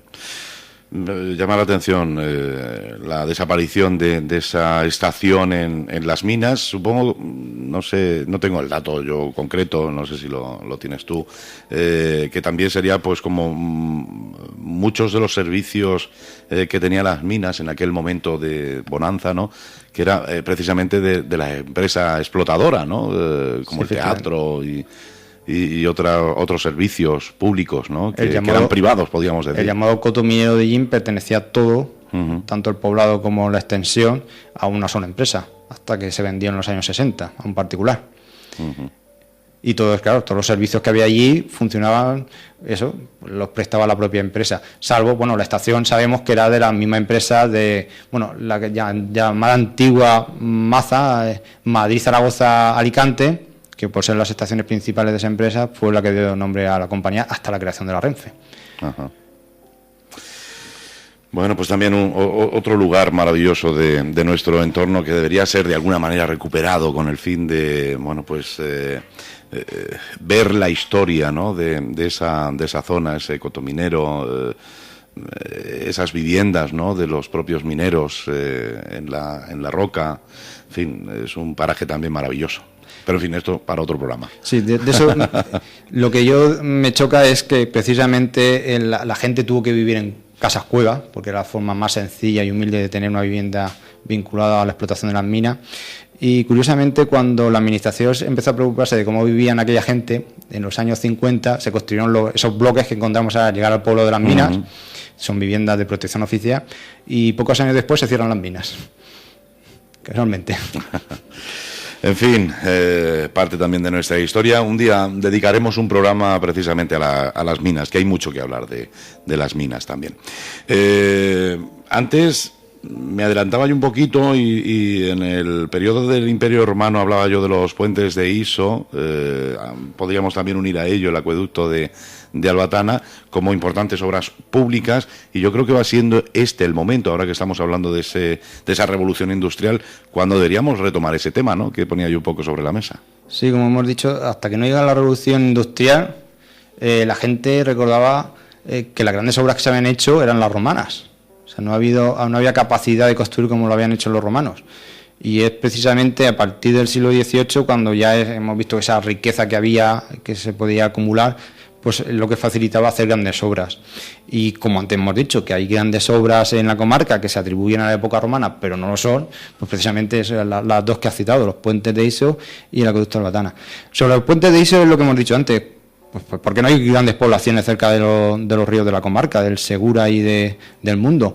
Pues digamos que los pueblos de Iso dan testimonio de eso. Porque hay varios puentes en Iso, ¿no? Sí, total, el camino es solo uno para cruzar. Y podemos identificar hasta 4, no sé si hasta 5 puentes diferentes de distintas épocas. Pues precisamente porque el río Mundo, que es un río mediterráneo, a veces viene con mucha agua, sobre todo cuando hay gota fría, y se lleva todo lo que hay por delante. Si hubiera habido un núcleo de población se lo llevaría, y como había puentes, pues también. Por eso tenemos el más viejo, se le atribuye a la época de Felipe II. O sea, hace unos 400 años, de lo cual solo queda un ojo, ¿no? Y el que realmente consideraban como, dentro de los antiguos, el más actual, que es donde está el merendero, pues ese se considera del siglo XVIII. De esta época estamos diciendo cuando ya había bastante más riqueza. Y tal vez a mejor porque estaba más sólidamente construido, se ha mantenido, no como los anteriores. Y si nos acercamos mucho más a la carretera, ya vemos otro ya del siglo XIX, que es el que se construyó cuando se hizo la carretera moderna entre Jin y Elche de la Sierra, que está justo pegado al actual puente de hormigón, que es el que cruza la actual carretera. Por lo tanto, ha habido ahí una sucesión de historia de la ingeniería en un paraje muy pequeño, y que, bueno, la curiosidad es eso. También nos explica por qué la gente no ha vivido cerca del río. También, es verdad. Bueno, pues nosotros seguramente de forma cariñosa seguiremos llamando a los puentes de Iso los puentes romanos. Aunque ya sabemos que son muy posteriores. Y en cuanto al otro monumento atribuido a los romanos, que es el acueducto de Albatana, pues decir que está vinculado a lo que hemos hablado antes sobre Ontús, sobre Albatana y Agramó, que es la recuperación de la población de esos municipios. Y es que en esas grandes obras que se hacen para nuevos regadíos, pues se enclava en la obra del acueducto de Albatana. Hubo necesidad de hacer unas mejoras y de un antiguo acueducto que había junto al molino se construye ese nuevo acueducto que todos conocemos, que era para mejor aprovechamiento del agua. Pero eso estamos ya hablando del siglo XIX. O sea, ayer. Sí. Ayer. O sea, nuestros bisabuelos prácticamente fueron los que construyeron ese acueducto. Uh-huh. Muy bien. Bueno, pues me resaltas aquí a un arquitecto, sin duda, de los, yo diría, de los o el más conocido a nivel popular y también a nivel profesional de nuestra localidad, como es el gran arquitecto Justo Millán. No sé por qué me haces una referencia especial en este momento a Justo Millán. ¿Cómo no? Tampoco tenemos grandes referentes que hayan trascendido en el tema de arquitectura las fronteras, no de Illín, es que es muy conocido, mucho más incluso, en Murcia y en Albacete, porque edificios tan singulares como la Diputación de Albacete es de Justo Millán, otros tan significativos como la Plaza de Toros de Murcia es de Justo Millán, y en Illín también hizo su pueblo natal, donde empezó a trabajar y donde terminó sus últimos días, también hizo sus obras. Pero no voy a hablar de las obras de Justo Millán, que se pueden ver, porque el que esté muy interesado el domingo va a tener oportunidad. A ver, cuéntanos. Ya que, como sabemos, la plataforma Casco Antiguo de Illín, relacionado con los domingos Arrabal, que es este próximo domingo, la edición de octubre, organiza rutas turísticas pues para divulgar el patrimonio que tenemos en la ciudad. Uh-huh. Y si en la otra edición fue la huella árabe, en esta nueva edición de este mes de octubre, la ruta va a ser la de Justo Millán. Que para el que esté muy interesado, pues que sepa que es a las 11 de la mañana en la plaza que hay en la calle Mesones, cruce con la calle Martínez Parras. Uh-huh. Pues, el domingo 9 a las 11 de la mañana. Y ahí la visita que se va a hacer va a ser a las casas que Justo Millán, bueno, supongo que también incluirá algunos de otros edificios públicos que Justo Millán hizo a final del siglo XIX en Illín.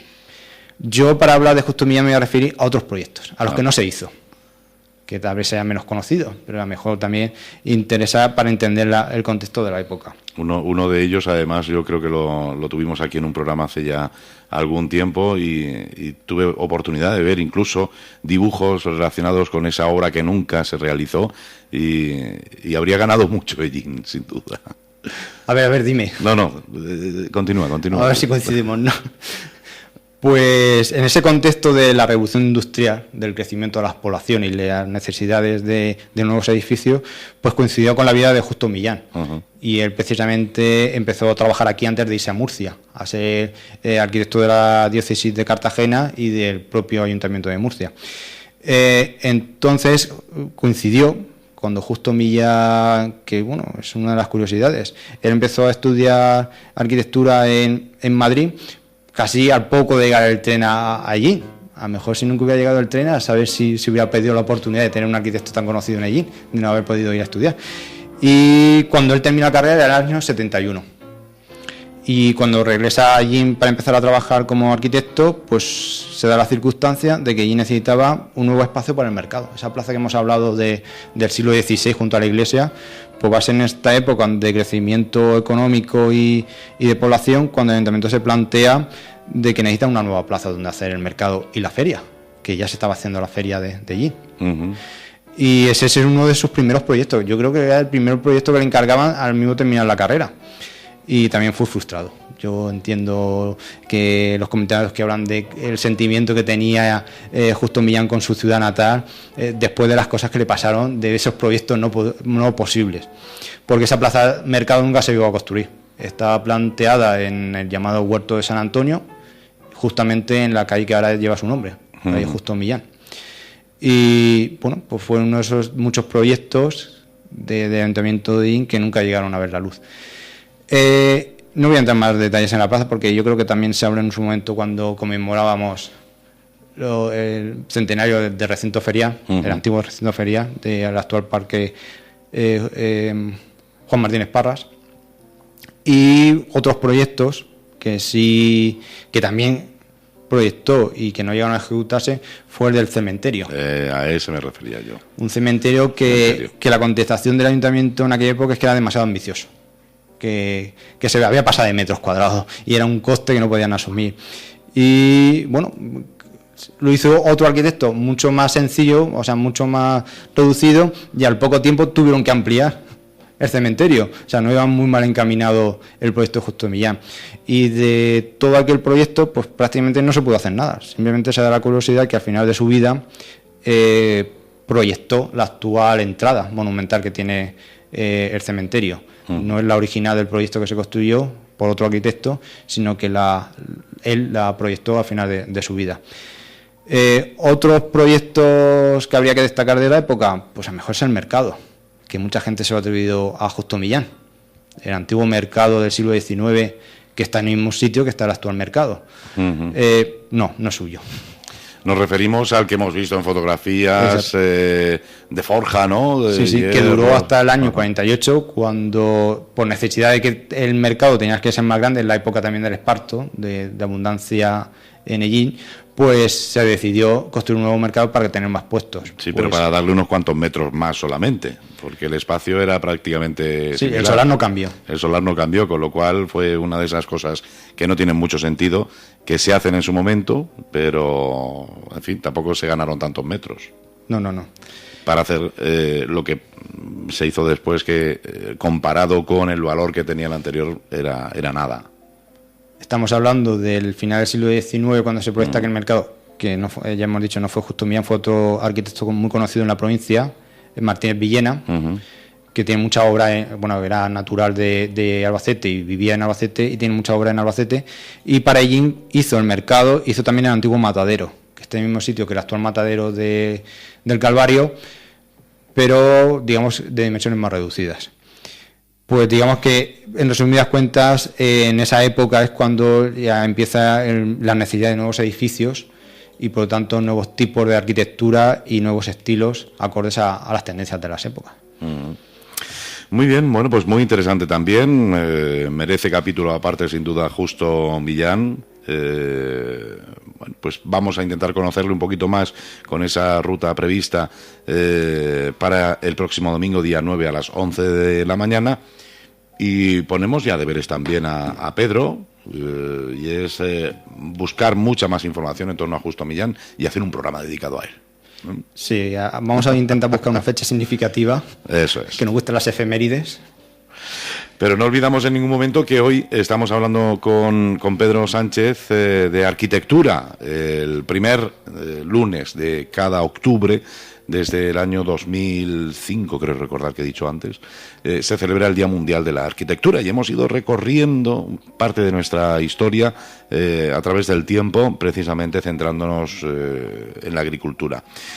En la arquitectura. Llegaríamos ya más o menos, tras esa revolución industrial, a nuestro tiempo, ¿no? A este siglo que hemos conocido y que, bueno, pues convivimos con lo que tenemos a nuestro alrededor, que será, sin duda, historia para los que vengan después. Sí, que sin embargo a mí es mucho más cercano, porque realmente es la arquitectura que te inciden en las escuelas de arquitectura, o sea, lo que es lo del siglo XX, ¿no? Lo que algunos denominan el movimiento moderno o estilo internacional, porque ya no se basa en estilos regionales o culturas antiguas, sino que se busca un nuevo estilo que puede desarrollarse en cualquier punto del mundo. Y tenemos ejemplos en Ellín, pero yo tampoco me voy a extender en todos esos ejemplos, sino que vamos a dar un par de pinceladas de lo más significativo que tenemos en arquitectura y urbanismo en nuestra comarca. Y el contexto del siglo XIX al siglo XX es prácticamente lo mismo. Si antes hablábamos de las herrerías, sabemos que en el siglo XX Ellín ha vivido mucho del esparto, y eso se ha convertido en cuanto a urbanismo y arquitectura, pues en un crecimiento de la ciudad. Ahí tenemos la Gran Vía, que significa lo que era la nueva Ellín, de los cerros al llano, y que en ella, a través de la Gran Vía, fue donde se implantaron los principales edificios de nuevas necesidades que tenía la ciudad. Y voy a destacar un edificio que a lo mejor la gente pasa mucho por alto, incluso la gente me comentaba que era feo, Yo estudié en el Cristóbal Lozano. La gente que veníamos de los pueblos de la comarca era el instituto que teníamos de referencia.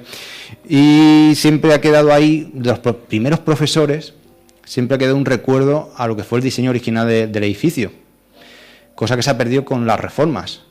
Yo en esto lamento que cuando hablamos de arquitectura moderna la gente no le tiene mucho valor porque lo considera como algo pobre, ¿no? Pero yo creo que lo pobre de la arquitectura moderna es que cada vez que se ha hecho una reforma es que se ha empeorado el edificio original. O sea, eso lo tenemos que revisar los nuevos arquitectos, a ver qué hacemos o qué consideramos cuando intervenimos en un edificio que no sabemos ver los valores de los que nuestros predecesores. Entonces, realmente descubrí el valor que tenía este edificio cuando realmente estaba estudiando arquitectura y cuando conocí la figura de Miguel Fisá, que es un arquitecto de mediados del siglo XX muy reconocido porque tiene edificios tanto en Madrid como en otros puntos de España que están considerados como los mejores ejemplos de arquitectura moderna. Y tiene otro instituto laboral en Daimiel, que está incluso protegido con la categoría de monumento, BI, lo que llamamos bien de interés cultural, y que es, digamos, algo así como el hermano gemelo del Instituto de Ellín, que fue construido aquí en el Ellín, fue construido en el 51. Y lo he traído por eso, como una referencia de lo que es la nueva arquitectura del siglo XX y que tenemos en Ellín y que, sin embargo, yo creo que no sabemos valorar. Como esos, hay muchos edificios que podríamos incluso dedicar un programa a hablar de ellos y destacando por qué son importantes y qué han dado de valor a la ciudad. Pero eso ya digo que daría para un programa. Por eso prefiero centrarnos en otra pincelada. Muy bien. Bueno, pues vamos a dejar, como digo, la puerta abierta a muchas ideas que nos van llegando con todo esto que vamos tratando, porque sin duda hay momentos y condicionantes especiales que nos servirían sin duda para ahondar mucho más en ello. En este siglo que hemos conocido podríamos incluir también algunas de nuestras pedanías, ¿no? Esos pueblos de colonización que sin duda pues también han hecho que Ellín cambie, ¿no? Con el paso de los años.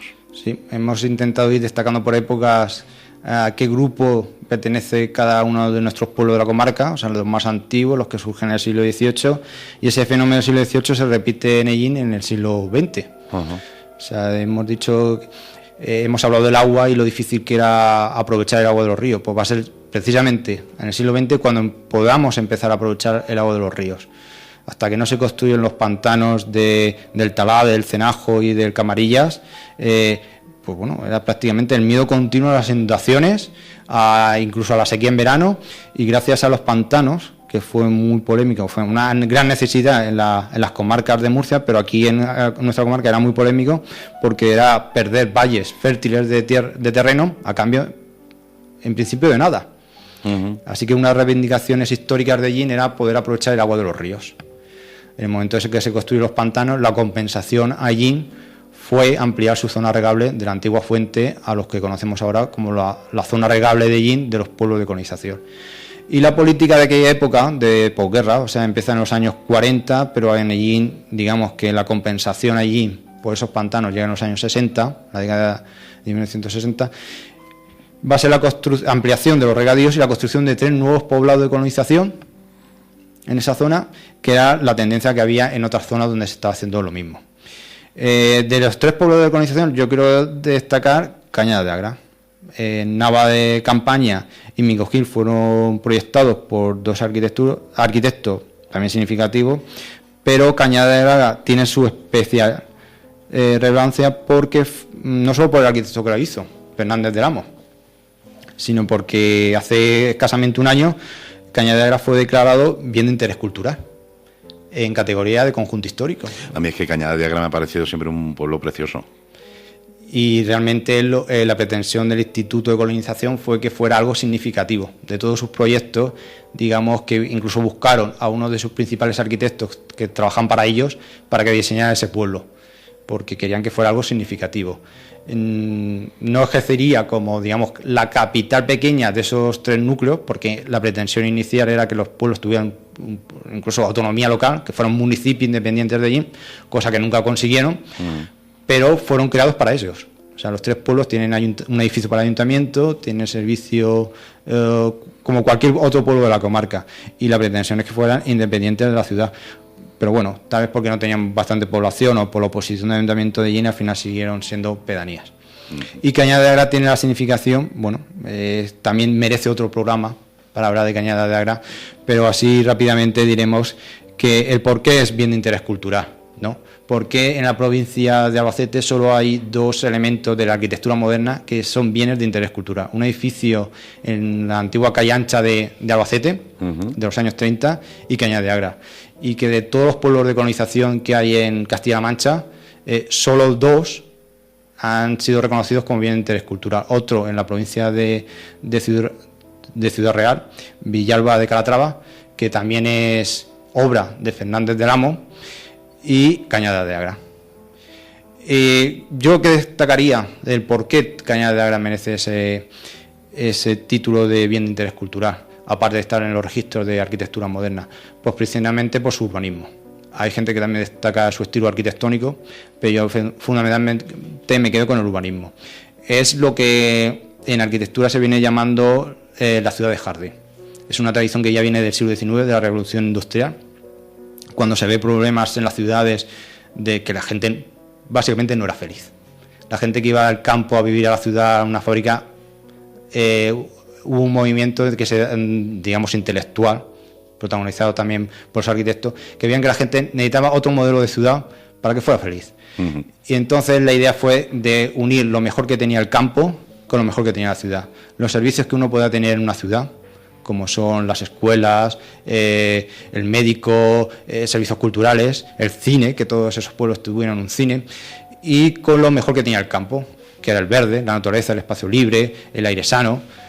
Pues para ser un pueblo de colonización, que no era un pueblo ni minero, ni vinculado a una fábrica, la pretensión de Fernández del Amo es recoger toda esa tradición que había del movimiento moderno del siglo XIX de la ciudad de jardín y plasmarlo en un pueblo de colonización. Entonces, por eso no puede que nos destaque mucho el ver la cantidad de espacios verdes y de edificios públicos que tiene un pueblo tan pequeño en comparación al número de habitantes. Y eso es lo que destacaría de Cañada de Agra, desde el aspecto del urbanismo, más que desde la arquitectura, que bueno, también se puede entrar en el valor de los edificios como la iglesia, pero ya daría eso para un programa muy extenso. Sí, porque llegamos hoy al final de... Yo la verdad que hoy continuaría toda la mañana, estoy encantado hoy en el programa y continuaría sin duda. Bueno, muy atentamente, seguro todos nuestros oyentes escuchando, Juanjo Villena, tu buen amigo y mío, Juanjo Villena, te manda unos cuantos mensajes, luego los lees, y nos propone, entre otras cosas, también hablar del tema de la contraarquitectura, que son esas grandes atrocidades efectuadas por los antiarquitectos, que esto lo vamos a dejar para otro programa, que esto da... Yo propondría el 28 de diciembre. El 28 de diciembre, sí. Como grandes inocentadas creadas con el paso de los años.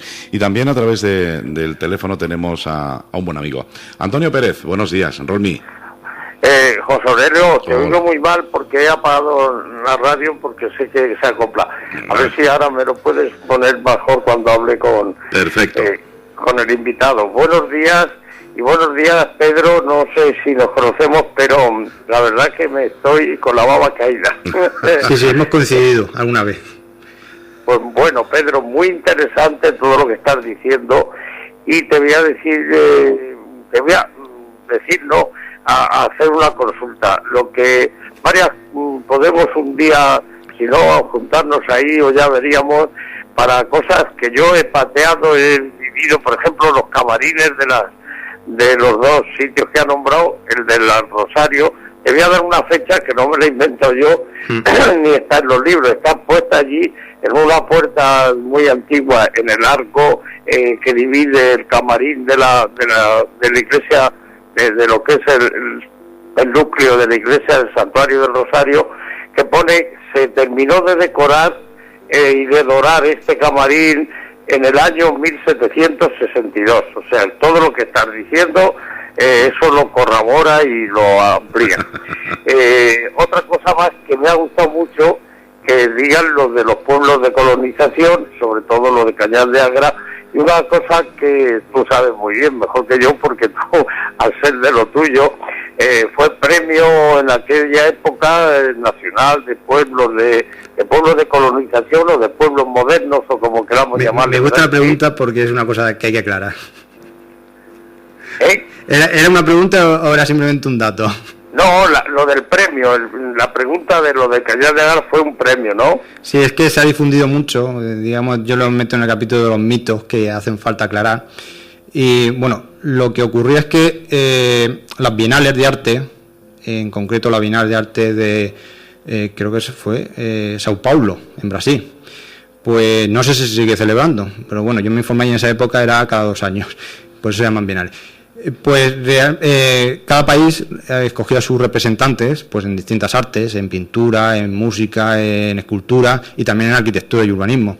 Y el gobierno de la época eligió a Fernández del Amo y sus proyectos para los pueblos de colonización como representante de la arquitectura y urbanismo de España para llevarlo a la Bienal.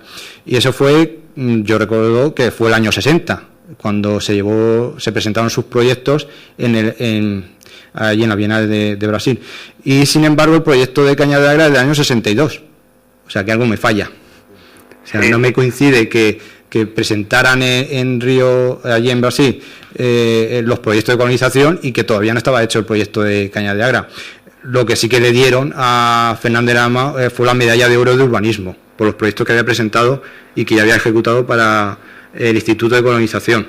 Por tanto, el premio era personal para él y no para el pueblo que, según mis datos, todavía no se había proyectado. Entonces, de ahí puede venir la confusión. Pues muy bien. Hombre, si el arquitecto es premiado, pues ya tenemos el pueblo premiado. Sí, ya lo he dicho desde el principio, o sea, que se quiso buscar un arquitecto detalle, singular. Sí.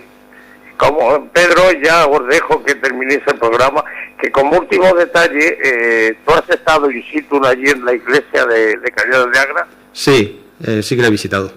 Has tenido que entrar por la misma puerta que entra todo el mundo que va allí, sí. La única. Sí, bueno, ahora a lo mejor la de la sacristía, pero no he tenido el placer. Bueno, pero la puerta de entrada a la iglesia es muy pequeña, más bien que grande. Vamos, yo no soy muy alto. ¿Te refieres al techo del porche? Sí, la que da a la plaza y la que entra allí, la que entran los fieles y yo mismo. Dice porque te choca esa altura. Me choca de que no hayan, no le hicieran el arquitecto que hemos hablado una puerta mayor como a todos los templos que conocemos. Eso tiene una explicación dentro del movimiento moderno. Hay una idea, bueno, me explicaban a mí los profesores, que lo he visto en otros muchos más edificios. Esa es, digamos, es una estratagema de los arquitectos de reducir mucho la entrada de los edificios, incluso con ese porche que puedes tocarlo con las manos, para que cuando entres y veas la gran altura que tiene la iglesia en comparación con la entrada, la sensación del espacio interior sea mucho más sorprendente de lo que si fuera de encontrarte una altura muy alta fuera, igual que la de adentro. Entonces, digamos, es un juego que usan los arquitectos modernos para sorprender a la gente. Eso está muy bien. Es que te voy a decir el último detalle que ya cuento, de que he vivido bastantes años las fiestas de Cañada de Agra, que es San José el patrón, y claro, pues al entrar y salir el santo es que tuvieron que reducir al mínimo el trono, a buscar un santico que fuera pequeño y arrastrándolo lo sacan para hacer la procesión. Pues yo he bajado bastantes años con la banda, con nuestra Unión Música Santa Cecilia, y chocaba eso y decía yo, claro, el muro que ves, la anchura que ves del muro, es que para hacer otra puerta hay tela, ¿Tú qué sabes de eso? Sí. Bueno, seguramente pues más que el fallo del arquitecto fue no pensar al diseñar el pueblo que iba a haber procesiones. Si la procesión, no te creas que la procesión vino bastante después, porque los sacerdotes que iban allí, y entre ellos uno que era nacido en Ellín, que se enterró el domingo de Resurrección, don Antonio Muñoz, mi amigo don Antonio Muñoz, pues resulta que bajaba por aquel entonces a celebrar la misa y tal, y un San José prestado en principio, y ahora ya tiene su propio San José, porque hay un San José que no sé si ha sacado esas imágenes, que de la época de Zamorano, y hay un San José en piedra y tal, de Zamorano. Y ese, claro, ese ni lo pueden sacar ni cabe por la iglesia, por la puerta. O sea que, dicho eso, ya os dejo que terminéis y enhorabuena por el programa y estaré atento a los programas que tú sucesivos puedas tener ahí, ¿eh? Muchas gracias. Gracias, Antonio. Un placer. Dios. Siempre escuchar a nuestro buen amigo Rolmi. La verdad que nos quedamos sin tiempo. Yo también, por supuesto, pero te tengo que dar las gracias porque yo hoy he disfrutado como un enano escuchándote y bueno, pues poniendo sobre la mesa todos estos datos tan interesantes. Quedaría una pregunta final después de todo lo que hemos escuchado, después de esta relación de parte importante de la arquitectura en cada momento en nuestro entorno, y es si se puede hacer pues una valoración o no sé, un pequeño ranking entre la arquitectura de aquel tiempo y la actual, los arquitectos de aquellos tiempos y los de el momento actual, o no merece la pena hacer esa... Yo por eso lo he resumido en la frase del inicio. O sea, la arquitectura es el testigo insobornable de la historia. En cada momento hay unas circunstancias y eso ha tenido su plasmación en la arquitectura como en otras facetas de la vida. Pues entonces, tampoco podemos juzgar desde hoy lo que eran las circunstancias del pasado, y tampoco creo que a inversa se podía hacer. Y tampoco compararlos. Muy bien, pues no hay tiempo para más. Pedro Sánchez, miembro de la plataforma Ellín Casco Antiguo, arquitecto, hoy nos ha hecho viajar en el tiempo y en la arquitectura desde la prehistoria hasta nuestro tiempo, precisamente aprovechando esa fecha. Recuérdenlo porque nosotros lo vamos a tener a partir de ahora muy presente. Todos los primeros lunes del mes de octubre se celebra el Día Mundial de la Arquitectura. Pedro, el apartado de agradecimientos. Efectivamente, llegamos al final. Que me ha venido muy bien la llamada de Rolmi. Pues yo quería agradecer porque este programa no sería posible si antes no hubiera venido mucha gente por este medio y hubiera hecho muchas publicaciones y hubiera abierto sus archivos para poder uno informarse y hacerse una idea de lo que ha sido la historia de la comarca. Por eso el agradecimiento a todos ellos. Y en cuanto a la dedicatoria, pues voy a usar el lema de este año para conmemorar el Día de la Arquitectura. El lema traducido al castellano puede ser algo así como diseñando un mundo mejor. Pues bueno, mi dedicatoria va a toda esa gente que en el pasado intentó hacer un mundo mejor. Gracias, un placer. A vosotros. Hasta pronto. Hasta aquí los desayunos de Solo Radio. Gracias también, por supuesto, a todos nuestros oyentes, a los que activamente habéis participado. Nos han llegado diferentes mensajes de apoyo al programa y bueno, pues reconocimiento de la labor hoy en Solo Radio de Pedro Sánchez. Y también, por supuesto, a todos aquellos que simplemente habéis disfrutado escuchando, que espero que hayáis sido muchísimos. Hasta aquí los desayunos de Solo Radio, nuestra programación continúa.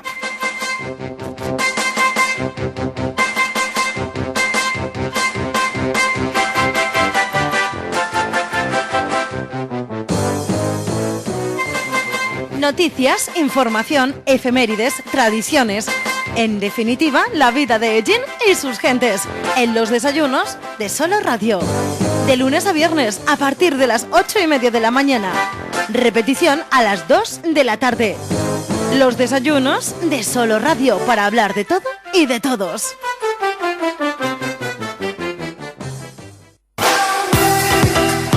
¿Quieres tener un invierno cálido? Nudis te lo pone fácil. Ven a nuestra exposición de chimeneas y estufas de pellet y te sorprenderás. La mayor exposición de Ellín y comarca de chimeneas de leña de todos los modelos y medidas. Estufas de pellet de última generación, limpias, cómodas y elegantes. Una solución para cada necesidad. Además, en Nudis disponemos de un personal especializado que te asesorará de la chimenea ideal para tu hogar. Creamos ambientes cálidos. Visítanos en carretera de Jaén 27 y en Hilario Tomás sin número, detrás de Lidl, Ellín. Nudis, mejorando por ti. Nudis te ha ofrecido los desayunos de Solo Radio. Solo Radio. 90.6 FM, la radio de tu ciudad. Solo Radio.